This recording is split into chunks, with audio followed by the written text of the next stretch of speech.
what are the games that we've been playing this month. We are going to share you coming up.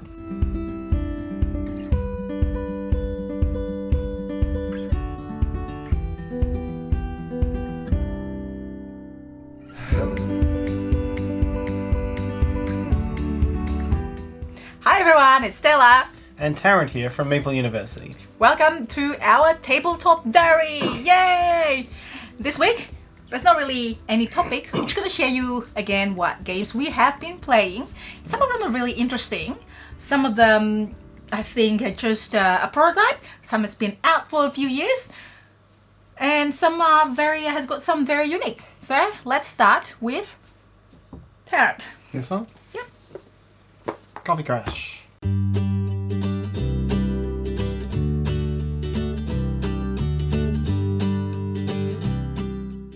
So, I originally from Indonesia. Just a bit of background. I originally from Indonesia. So we've got like, hang on, by the way, 1, 2, 3, 4, 5, 6 games. So I'm originally from Indonesia, and this is Indonesian game. When I grew up, it's not really, maybe I'm not really into it, but there's not really a lot of board game communities, but now it's growing. And I met these guys from Essen, boardgame.id. And this is one of the games that they've developed. This is in the prototype stage. Really like it, really I like the artwork. So it's a food themed cute games. It's order fulfillment, worker placement, with a bit of a unique mechanics on the worker placement part. Yeah, it's got a quick playing chaotic element. So it's essentially your baristas in a busy coffee shop. Yeah. All the actions around the outside, and you place your workers, move them around. And it's a placement and retrieval game. So yes, you place, you can move and block while they're out there, and then it's when you retrieve your worker that you do the action. Unfortunately, we play when there's a bit of quarantines happening around, the current crisis, at the time of filming anyway, or at the time of playing. So we couldn't actually play with 3 players, so it's recommended 3 to 5 players. The box says 3 to 5 players, yeah. And certainly when we played with 2, you can tell the game's designed to be like completely busy and have a lot of blocking and require you to, because it costs you, you can push someone out of the way, but it costs you actions to do that. And you can tell that it's meant to be a challenge between, all right, do I take what's open or do I spend the extra action now to push them out because that's what I really need now. The mechanics, you can push the mechanics around with 2 players, but you definitely don't get that feel with 2 players. And so right.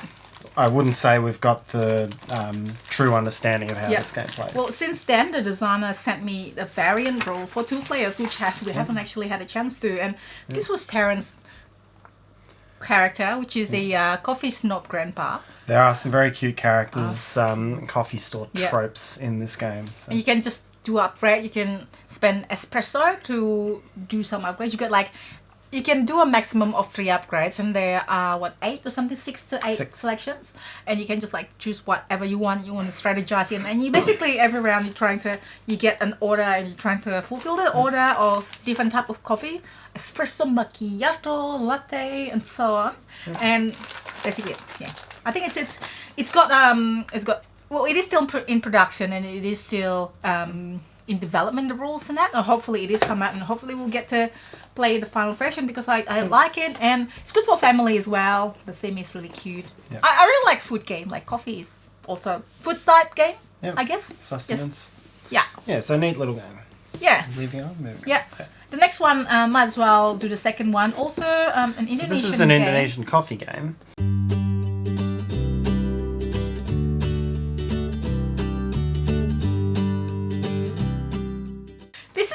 That's about serving the coffee now. Back into the beginning where we actually plant and grow the coffee. Yay! Do Indonesians drink a lot of coffee? I don't know. Haven't lived there for a while. So yes. Yeah, so this is a roll and write game using cards instead of dice. It's of the full draft with a leftover version. So in each round, you end up with 6 resources per round, 3 of which you draft in turn order, and then 1 common one which is left over at the end of each draft. and you use that to build up your sheet. And you know, from that point, it is fairly typical, typical, what's this called? Roll and write sort of thing. You spend the resources you draft to either plant things in your field. You can build a road in the field, which scores you points. There's some tracks off to the right. There's a technology track here, which is like the real estate mechanic from Welcome to. It makes your coffee more valuable. You've got to match your spatial things, so you have to build from left to right each round, but things score based on their columns. So yeah, it's got a nice little bit of puzzle in there. It's draft with a leftover. It's neat. Still in a prototype copy, so I'm hoping that they really produce it soon, because I really like to have the original. Same with the other one. Those are really nice. So next one. So this one's an oldie.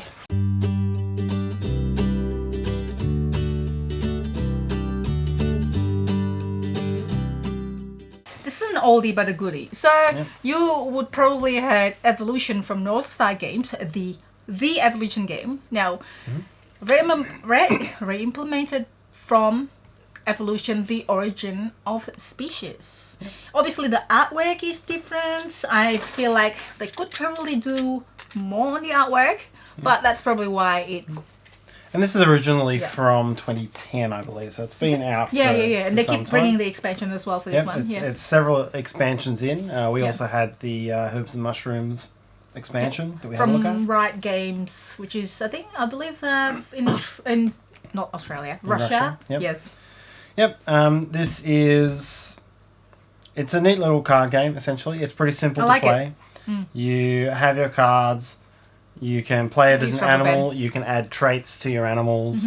And then there's a very tight feeding draft in between. So you roll a die and it tells you how much food is available. And then in turn order, you get the food, and any animals that aren't fed go extinct. And you can make your animal into a carnivore, so that it eats other animals. It eats other animals, but it needs to eat more to survive.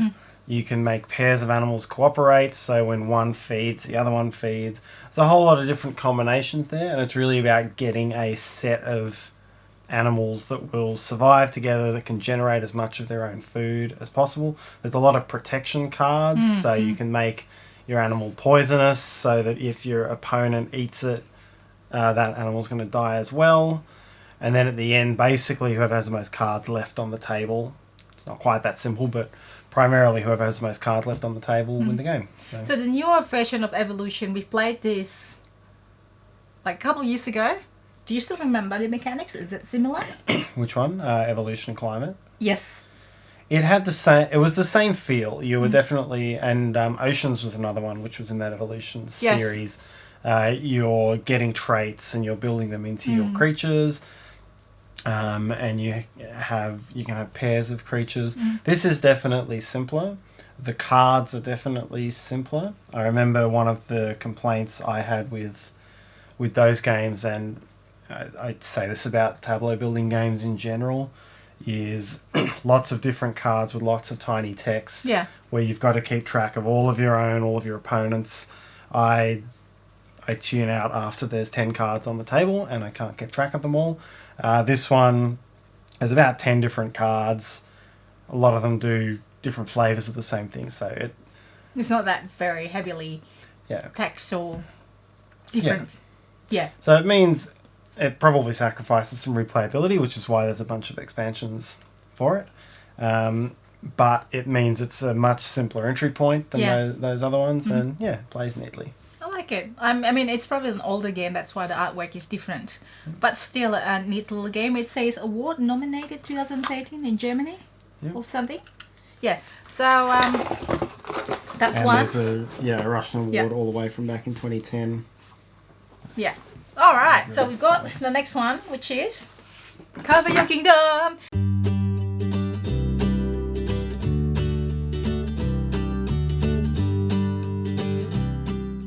So this is I think reskin from Cover Your Assets, which I haven't played.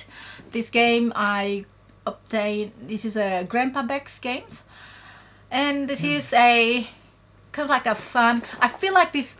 Sorry, back again. The evolution, the origin of species works well with 2 players because I don't lose track of, what Tarrant has. You just have to keep track of yourself and one other person, and that's it. Yep. And it's also because you're eating each other's animals. It's take thatty, and you've got to, yes, spectate. Work out which enemy to go on, and if you're a player if you're the weakest player, you'll get eaten a lot, I guess, which is why it can work well with 2 players and just be a direct contest.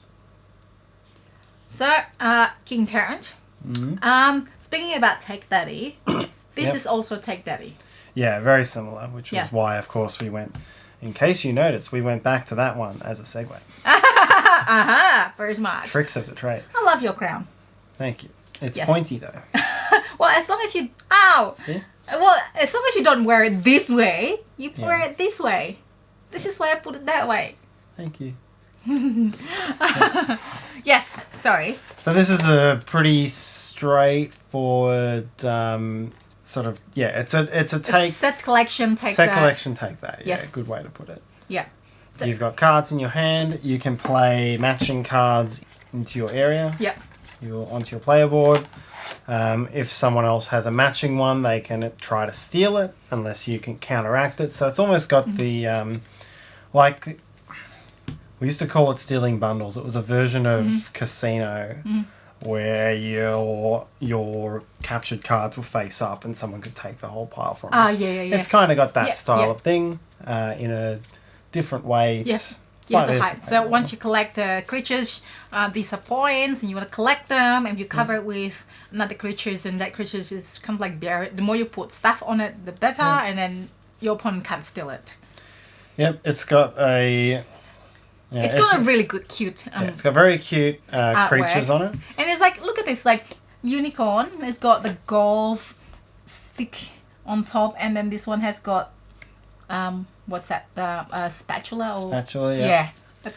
Yeah, this is very much a fun family take that sort of game. I mean, it's one of those games like Uno where the most powerful card, like there's an imbalanced powerful card that helps you steal cards and is worth heaps of points. Yeah. And so, so there's strategy involved in that, but if you get them, you've got a good chance of using it well. So yeah, so like family game if you're into that sort of thing, then, and the artwork is good, and it's probably we could not have played this in our family growing up though. We would have take that games like this would have just caused fights between you and your brother. It's hilarious.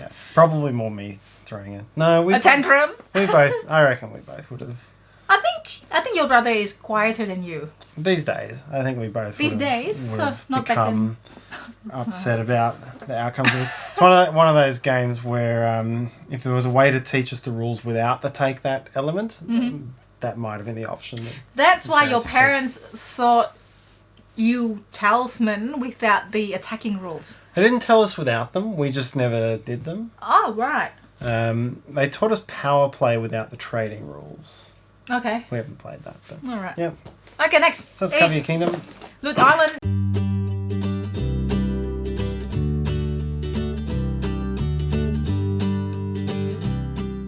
This is by What's Your Game. So What's Your Game has got usually Madeira, heavier games. Vignosh, heavy games. Yeah. This is like smaller box, and you think that the artwork is quite good. It's beautiful, and you thought, oh yeah, it's light game. And it's also called Loot Island. There's a few light pirate games out there in this sort of size of box. Oh right. A few things there, but it packs a decent little strategic punch. This game. It is. Look at the artwork though on the card. So keep going, please, while I display. This is essentially a area control game. You've got cards. You play them into these different columns, and when you play into a column, you can put your compass on that column. Set collection, hand management. Ish, as well. So you've got that, and then when a column is big enough and the ship is there, whoever is there gets to share in the treasure.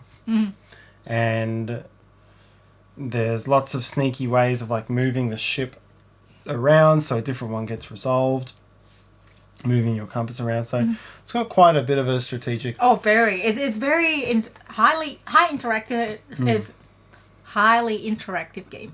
Yep. Because you have to see what your opponents are doing, and you know it's probably like almost like all area control game, I guess. Yep. And then just play the right card, and then you hold back on the card just in case your opponents will play that, and then you want to move around. You want to try to secure the best loots. The first one to secure the loots. Yep. Like most of these ones most of them? Like a couple of these. Cover Your Kingdom, segueing again, we had to... it was a small change in rules for 2 players. We each got 3 piles to steal from instead of 2. Yeah. This one required a relatively significant rule change for 2 players. We basically had to have a dummy player between us that we could use and manipulate, which worked pretty well. It made it quite strategic, trying to work out how to use the dummy player to like split your advantage as well. Like that. So it's got that, and it makes it a nice strategic, thinky game. It is. It's not just there as a bot of some sort, but it gives a different layer of strategy. Yep. And then the different types of, I guess the one thing that struck me with this one, like many loot style games, there were 6 different types of loot, and they all score in a different way. Like there's one where you just want to have the most. There's one where it's not worth that much, but it has another benefit. And a couple of them were pretty complex. You definitely have to think hard to wrap your head around how that's going to work. And it's also got the curse mechanism. I'd even forgotten the curse mechanism before we spoke about that. Whenever you take a treasure, you also get cursed because it's on a cursed island. And then at the end of the game, you have to stay below 13 curses or else you just lose. But at the end of the game, however much curse you've got left, some cards will come out and you draft them, and that tells you how many points you lose for your curse on a different formula. There might be one where you lose 2 coins per curse, which might be good if you're if you don't have very many curses. There's one that's just a flat fee of 17, and that might be lower than any of the others if you've got a lot of curses. So. Well, the game mechanics itself is really good, but I'm not too sure if I really like that and mechanics, because it can just turn around someone's game. Like someone's gonna win, and then if they have a lot of curse, and then all of a sudden the curses will cost a lot more. Yeah, that is... I would agree with that. I think particularly in 2 players where there were only 2 curse cards or curse cost cards to draft from, and whoever had the fewer curses went first. If they were both... I think I had like 12 curses and you had 3. If they were cheap curse... If they both turn out to be cheap curse cards, then you've kind of lost the game just based on that draw. I guess if you could see them at the start and you knew whether it was going to be... All right, it's either going to be really cheap or really expensive, or you can see that curses are going to be relatively inexpensive. What do you think of house ruling it with have the curse cards at the end of the game is visible at the start of the game? That would probably... we don't do a lot of house ruling. But yeah, I'd try that. Yeah. Because you can aim to... Okay, so this is available, and I'm trying to be the first one to draft me, so I have to have the least curse, and then I can draft that one, and I know what it's going to be. Maybe, I don't know. Yeah, but this is definitely, it's one of those games where there's not many pieces. Like we say area control, but it's area control with 3 pieces. Yes, it's one of those. I always feel weird calling that area control. Actually, I know that's sort of what the mechanic is called, but area control with minimal pieces, where stacking order is important. So everything is tight, and your decisions can very quickly swing you from that bit is getting really the first choice to getting the worst choice. And it's got a lot of that. So that bit I really like. Okay. Yeah, neat little game. And last but not least, you probably heard that this was out recently from Kickstarter.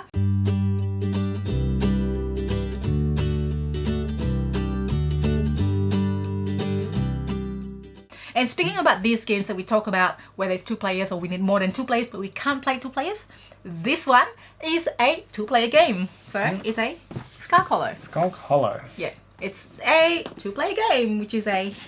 Yep. Sorry. Look at it! Look how cute it is! Look! It's like, well, it's kind of like if they put it like, they put a different artwork, it probably has a different feeling. But because it's so cute, it feels like, oh, but then smash! Like that. This is one of those games, and I always enjoy seeing them. It's one where you read the rule book and you can instantly see that they've done something new and like they've done some really clever mechanic or some really clever thing, and you just think, that's brilliant, I can't wait to play this and see how it goes. The premise of this game is one player plays as a huge enemy Or like this one. And there's 4 different enemies you can play as. Yeah. Big scorpion creature, or this Octopusy looking phoenixy thing. And then the other player plays as a team of 10 foxes. That's so cute. It's like, ah, look at this. This 2-player game, it's just 1 versus 1. That's it. And so For now, anyway, before they bring out the expansions that plays more than 2 players. Anyways, yes. Yeah, so you got the big creature, and then you've got the 10 little foxes, and you've got a board of 9 squares that you move around, and you've got this huge figure that represents this. And then and then when one of the fox characters ends up on the same space as the big enemy, they can then leap onto the enemy and start scurrying around on the enemy doing damage. So cute. And so you just get this fantastic visual of this huge creature like stomping around a landscape with and then all these little foxes jump on and start gnawing at his little bits.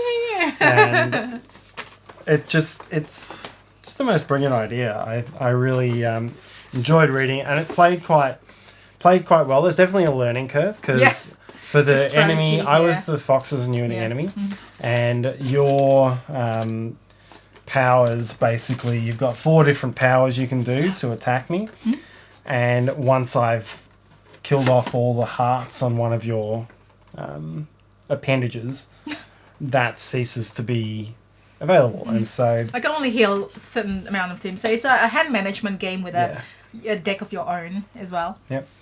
Yeah, so like the key one on this one, you've got the throwing power, which is basically how you get my foxes off you if I've climbed on you and have started attacking you. So if I can disable your throw, then you can't get me off. And the best you can do is try to kill whoever's still on the ground. It's like visually. And then you need to... It's so funny. Yeah, so it works really well. We would have to play it a lot, I think, before we this is first impression. Understood the strategy and knew how to play it balanced, because certainly as we went through it, I got into a winning position pretty early, and it was hard to do much. I think it'll be like you're becoming stronger and stronger as the game goes, while I become weaker. While when I realized my mistake in strategy, it's a bit too late because it's almost at the end. While at the start, while you're weak, you realize that you just like keep playing the weak health creature fox, and then I can just take it because I need to destroy 8 or something like that. Yeah, you need to wipe 8 of my guys out, and I was putting all these little weak archers on, and they weren't getting a chance to shoot before you killed them. It's adding to bodies for me. But then once I stopped doing that, I'm only putting my 2 health guys out, and the ones who could leap on you really quickly. That was bad. So it'll take a few plays, I think, for anyone who gets this game for it to become balanced, but I'm sure once you've got to well-skilled players, it becomes a balanced thing. And it's just it's brilliant. It's a simple game, hand management, all your actions and all your minions are on your cards, and you play them out that way. But just that visual of all the little foxes jumping all over and attacking the big enemy. Next time I want to be the foxes. The little cute little, while you giant enemies, or maybe no, I don't know. Maybe I should try again. We'll see. It's good. And the expansion's coming out, with different characters, and they said that it's gonna play more than 2 players, like a battle royale, and like I don't know exactly. So those are the games that we've been playing. So Your Kingdom, Loot Island, SKULK Hollow, Evolution, TORAJA, and Coffee Crash. While we are still in self-isolations at the time of filming it, at the time of playing those games. So what have you been playing? Do you play a lot of online games? Like I'm lucky I've got Tarrant here, so we can just play two-player games. Yep. Or, you know, we should play through Skype or Zoom. I've heard that a lot of you are doing that. We even hosted live welcome to, so you can play online. So what other games have you playing? Like, have you played any of these games? What do you think of these games? So just write all in the comment section below. So that's it for this week. So thank you so much for watching. If you enjoyed this video, please hit the like button and subscribe to us if you haven't already done so. We try to bring out different topics every time. You can always give suggestions to us as well of what topic we should talk about. And also please subscribe to us or hit the Meeple in the corner, or you can hit the Meeple in the corner and hit the bell so you won't miss anything from us. If you are also on social media, I am on Facebook, Instagram and Twitter, so hopefully I'll see you there too. And that's it for this week. Have a good day all. Bye.